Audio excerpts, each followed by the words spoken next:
안녕하세요. 홍씨의 퇴근길이 아닌 출근길에 오신 것을 환영합니다. 저는 스타리아 중에서도 하이브리드 차량을 타고 있습니다. 현재 저는 라운지 중에서도 7인승 모델을 시승하고 있습니다. 라운지는 크게 9인승과 7인승 이렇게 두 가지 타입으로 나뉘는데요. 9인승이 조금 더 저렴합니다. 그 이유 중에 하나가 7인승은 이 2열 시트가 좀 좋은 게 들어가요. 쉽게 말해서 누워서 편히 갈 수 있는 두툼하고 기능이 조금 더 많이 들어가 있는 시트가 적용이 되어 있어서 7인승이 살짝 더 비쌉니다. 그래서 스타리아 하이브리드 라운지 7인승 기준으로 가격이 4,600 정도 되거든요. 근데 저는 거기서 거의 모든 옵션이 다 들어가 있는 풀옵션 사양을 시승 중이라서 차량 가액이 4,900만 원 정도가 됩니다. 사실 스타리아 이 자체로만 본다면 아니 누가 스타리아에 5천만 원을 태우나 이런 생각이 들 수가 있습니다. 근데 많이들 아시다시피 하이브리드가 뭐 가솔린이나 디젤보다 비쌀 수밖에 없긴 합니다. 스타리아 연료 타입은 크게 2.2 디젤과 3.5 LPG, 1.6 하이브리드 이렇게 세 종류가 있는데요. 가장 기본 라인업하고 비교했을 때 하이브리드가 한 330만 원 정도 비싸기는 합니다. 이거는 라운지 기준이에요. 다른 차량들도 일반 내연기관하고 비교했을 때 하이브리드 파워트레인이 적용이 되면은 적게는 300, 많게는 한 400, 500 정도 차이가 나는 차들이 많은데 그래도 스타리아는 비교적 하이브리드 파워트레인이 들어간다고 하더라도 엄청 비싼 편은 아닌 것 같긴 해요. 딱 표준 타입인 것 같습니다. 단 이게 라운지 기준이라고 여러분들께 말씀을 드렸는데요. 라운지가 편안하게 사용할 수 있고 좀 더 뭐 고급스러운 그런 옵션들이 들어가 있고 패밀리카로 사용해도 괜찮고 뭐 그런 느낌이 있기는 하지만 사실 이 가격 차이가 상당히 많이 납니다. 이게 일반형은 투어러라고 하는데요. 투어러는 9인승과 11인승 이렇게 두 가지가 있습니다. 거의 3천만 원대에 구매를 할 수 있기 때문에 가격 차이가 라운지에 비해서 좀 많이 나는 편에 속해요. 자, 현재 이 막히는 구간이라 가지고 거의 EV 모드로 주행을 하고 있습니다. 이 스타리아 하이브리드는 정체 구간 특화 제어 기능이 들어가 있어요. 그러니까 쉽게 말해서 이 내비를 찍었을 때 내비게이션 기반으로 막히는 길에서는 최대한 엔진 개입을 줄여줘서 연비를 높여줄 수 있는 기능이라고 생각을 하시면 됩니다. 여기까지는 좀 막히는 구간이거든요. 그래서 약간의 오르막인데도 불구하고 전기 모터로 주행을 해주고 있습니다. 근데 여기서 약간의 엑셀링을 조금만 더 깊게 밟아도 바로 엔진으로 구동이 돼요. 그리고 엔진으로 구동이 되면서 쭉 달려가는데 사실 이 출력, 파워만 봤을 때에는 그렇게 부족하지는 않다라고 느껴지지만 저는 어디까지나 혼자 탔기 때문에 부족하지 않다라고 말씀을 드리는 거고 가득 짐을 실었거나 사람을 다 태웠을 때 그랬을 때에는 좀 더 차가 묵직해가지고 잘 안 나갈 수도 있겠다 싶긴 합니다. 이게 많이들 아시다시피 카니발 하이브리드랑 파워트레인을 공유합니다. 공유를 하지만 약간의 다른 점들이 있어요. 일단 공차 중량 같은 경우도 스타리아가 훨씬 더 무겁습니다. 그리고 전기 모터도 동일한 용량이 들어가 있고 뭐 배터리도 거의 비슷하게 들어가 있겠죠. 근데 배터리 방식이 카니발이랑 스타리아랑 조금 다르다고 합니다. 카니발 같은 경우는 납산 배터리라고 해가지고 이 배터리를 이루고 있는 물질 중에 납을 사용한 거래요. 그래서 장점으로는 뭐 가격이 저렴하고 약간 뭐 화재 안전성이 좋고 그러긴 하지만 이 에너지 밀도가 떨어져서 전기 효율성으로만 본다면은 조금 안 좋은 배터리일 수도 있습니다. 그리고 스타리아 하이브리드에 들어가는 배터리는 리튬이온 배터리입니다.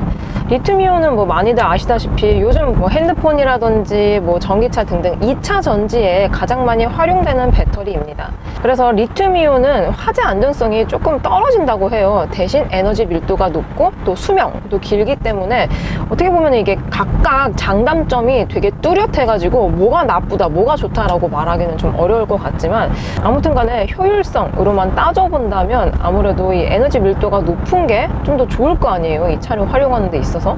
그래서 이 차가 뭔가 배터리도 금방 차고 뭐 전기 모터 주행도 길고 그래야 되는데 차가 너무 무겁고 커서 그런 탓인지 생각보다 이 전기 모터 주행이 적극적이다라고 생각이 들진 않아요. 현재 고속도로로 진입을 했습니다. 제가 스타리아 하이브리드를 며칠간 출퇴근용 데일리카로 타고 다녔거든요. 근데 장점부터 설명을 드리자면은 일단 뭐 기름 탱크가 줄지를 않습니다. 제가 처음에 연료를 가득 충전을 하고 나서 차를 받았을 때 주행 가는 거리가 750km라고 적혀 있거든요. 그리고 현재 주유하고 나서 약 280km를 달렸는데 주행 가는 거리가 715km라고 쓰여져 있습니다. 거의 뭐 기름 냄새만 맡아도 주행을 할 수 있는 차가 아닐까 싶고요. 실제로 이 트리 컴퓨터 상으로만 본다면 연비가 뭔가 생각보다 그렇게 잘 나오지 않는데 하이브리드 맞아? 라는 생각이 들 수가 있는데, 실제 이 기름 탱크 용량 대비 이 주행 가는 거리를 따져 보았을 때는 생각보다는 기름을 거의 안 먹는 차량인 것 같아요. 그리고 현재 이 차량은 약 1200km 정도를 주행한 상태입니다. 그러니까 거의 뭐 새 차죠. 그래서 아무래도 차량 길들이기도 충분히 끝나지 않았을 뿐더러 트리 컴퓨터 데이터도 뭔가 정확하지는 않다라는 생각이 들어요. 실제는 요거보다 연비가 조금 더 잘 나오는 것 같습니다. 아무튼 간에 장점으로는 기름을 거의 안 먹는다와 EV 주행을 했을 때에는 조용하다입니다. 근데 이거는 사실 뭐 전기차를 비롯해서 전기 모터로 주행하는 모든 자동차들의 장점이죠. 그리고 그 외에 저는 뭐 운전석에 앉아서 그렇게 크게 누릴 일이 없었지만 이 뒷공간, 이 뒷자리가 정말 쾌적하고 넓습니다. 그래서 제가 생각했을 때 이 스타리아 라운지 하이브리드의 장점은 첫 번째는 기름을 거의 먹지 않음, 두 번째는 조용함, 그리고 세 번째는 넓은 실내 공간, 이 세 가지라는 생각이 들어요. 그리고 단점으로는 첫 번째로 이 주차 편의성이 아주 극악입니다. 극악이에요. 아시다시피 스타리아는 전장이 거의 5.3m에 육박하고요. 전폭도 거의 2m에 육박합니다. 상당히 큰 차체를 가지고 있죠. 그래서 그런지 뭐 최근에 지어진 고급 럭셔리 아파트는 보통 이제 큰 차들이 많이 들어올 수 있으니까 주차 공간을 되게 널널하게 빼놓거든요. 근데 한 20년 된 그 이상 아파트부터는 주차 공간이 그렇게 크지가 않아요. 되게 좀 빼곡하게 주차를 해야 되는 그런 상황인데, 이 스테리아가 너무 크다 보니까 주차를 뭐 어찌 해서 했어요. 했는데 내릴 수가 없어. 그만큼 주차는 아주 극악이에요. 그리고 차가 이렇게 큰 만큼 원격 스마트 주차 보조라고 해가지고 이 스마트 키로 자동차를 넣었다 뺐다 하는 기능이 있잖아요. 그게 들어가면 참 좋을 텐데 정말 아쉽게도 이 스마트 키는 동일해요. 동일한데 옆에 저는 이게 버튼이 있어서 당연히 원격 스마트 주차 보조일 줄 알고 딱 눌렀는데, 세상에나 이거 보이세요?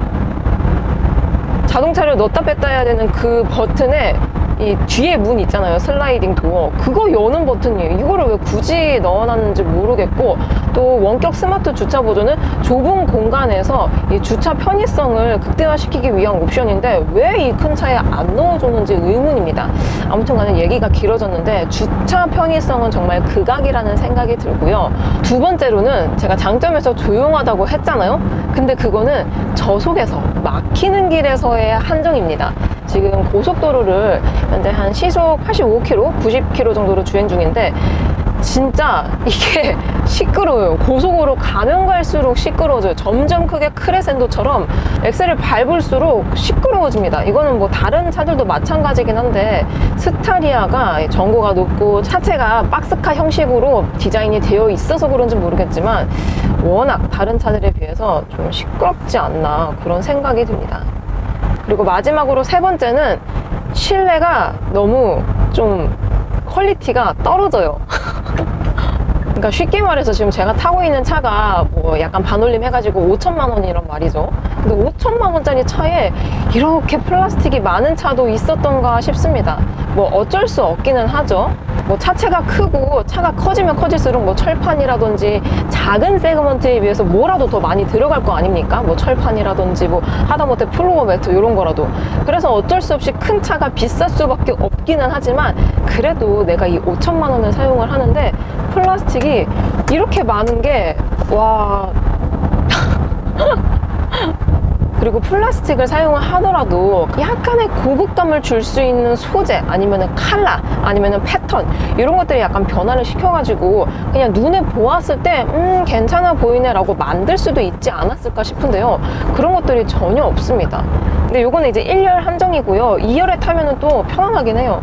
2열에 들어가 있는 저 리클라이닝 시트가 신의 한 수입니다. 정말 편하네요. 톨게이트 구간을 왔는데 노면에서 전해지는 사운드도 사운드인데 이게 전고가 높다 보니까 진동이 시간차를 두고 쫙 울려 퍼집니다. 그리고 하부 방음이 좀 와일드한 편에 속하기 때문에 노면 상태에 따라서 좀 컨디션이 많이 다릅니다. 가령 이렇게 좀 거친 도로를 갔을 때에는 그 거친 표면이 다 느껴질 정도예요. 근데 또 이제 최근에 포장된 도로 있잖아요. 그런 도로를 가면 또 엄청나게 매끄럽습니다.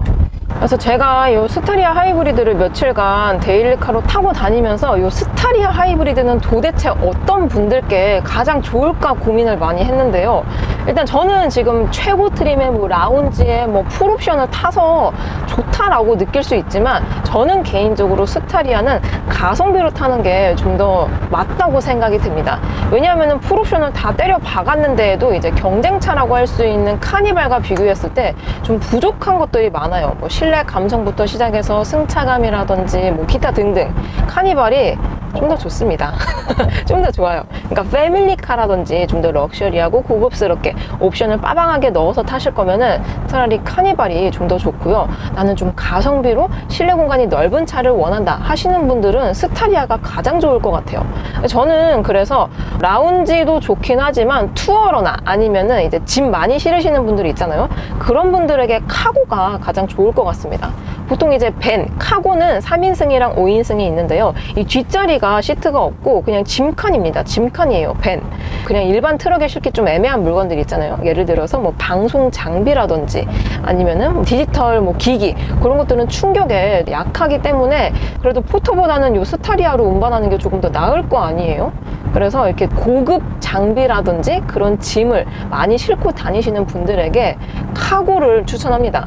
카고도 이제 하이브리드로 가면은 가격이 3,300에서 이제 많게는 3,500 정도 하거든요. 근데 스타리아 자체가 실내 공간이 넓어서 좋긴 하지만 디젤을 가더라도 좀 뭔가 애매하고 뭐 3.5 LPG를 가자니 뭐 연간 자동차세 90만 원에 그리고 또 이제 가스비 압박도 있단 말이에요. 왜냐면은 가스차는 상대적으로 연비가 덜 나올 수밖에 없습니다.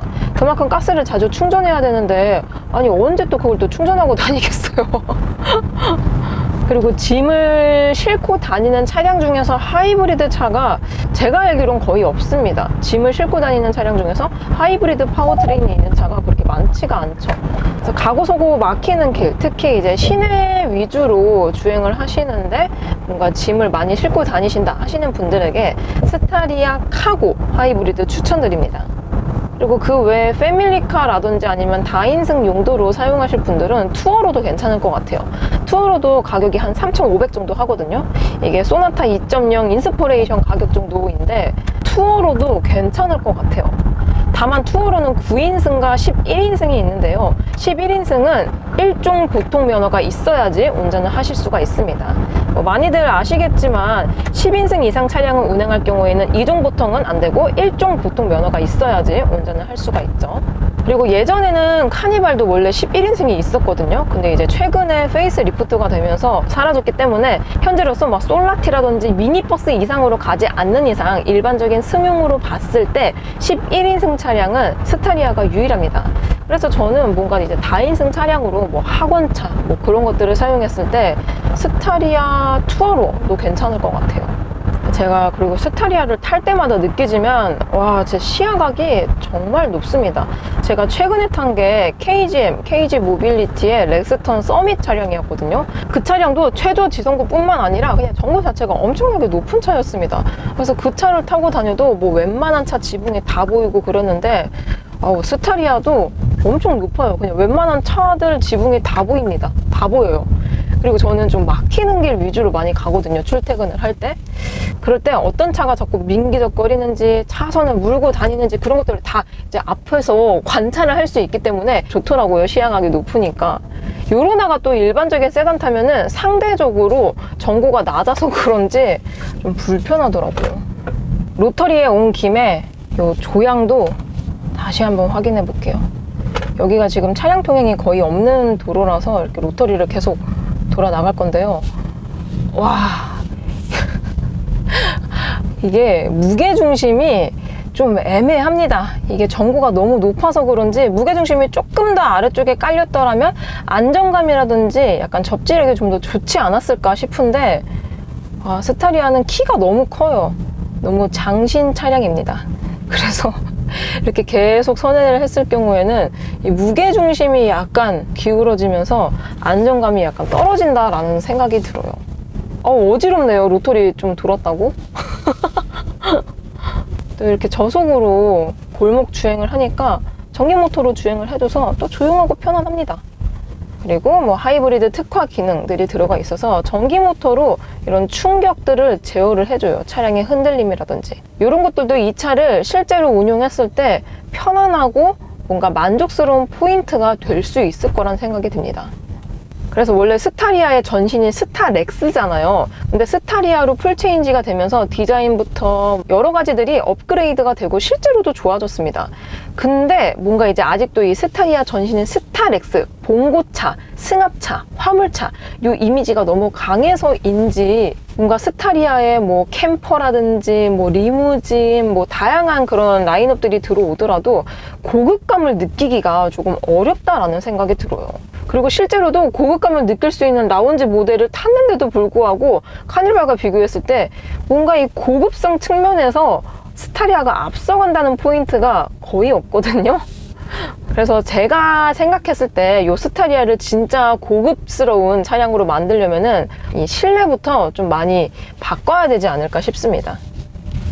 그리고 참고로 이 스타리아 하이브리드의 출고 대기는 약 2개월 정도 걸린다고 합니다.